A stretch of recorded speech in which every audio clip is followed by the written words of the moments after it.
একটা মাইয়া পর আল্লাহ আমার একটা সোনার চাঁদ দিয়েছে, একটা ছেলে দিয়েছে, আমি ছেলে না সবাই হয়েছি।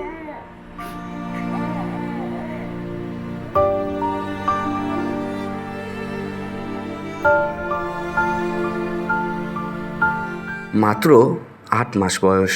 এই বয়সে যেখানে মায়ের কোলে হেসে ওঠার কথা, খেলনা হাতে পৃথিবী চেনার কথা, সেই বয়সে ছোট্ট ইরফান শুয়ে আছে হাসপাতালের বিছানায়।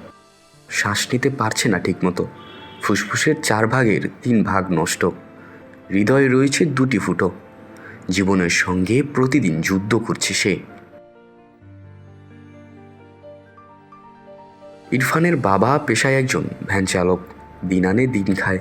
10 টাকা 20 টাকা জমিয়েও অপারেশনের 2,10,০০০ টাকার খরচ জোগাড় করা তাদের পক্ষে অসম্ভব।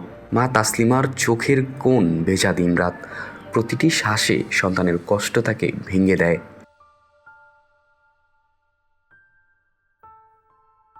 রাজধানীর বাংলাদেশ শিশু হাসপাতাল ও ইনস্টিটিউটে ভর্তি রয়েছে ইরফান। চিকিৎসকদের ভাষায় এই অবস্থায় অপারেশন ছাড়া আর কোনো রাস্তা নেই। শনিবারের মধ্যে জরুরি অপারেশন প্রয়োজন। এক মুহূর্ত দেরি হলে ছোট্ট এই প্রাণটি ঝুঁকির মুখে পড়ে যেতে পারে। যা চিকিৎসা হয়েছে এসব এসেছে মানুষের ছোট ছোট দান ধার খরচে, কিন্তু সামনে যে বড় অপারেশন, তার খরচ 2,10,000 টাকা, যা কোনোভাবেই সম্ভব নয় ইরফানের কর্মঠ দরিদ্র পরিবারটির পক্ষে। সমাজের মানুষগুলোই এখন তাদের শেষ ভরসা।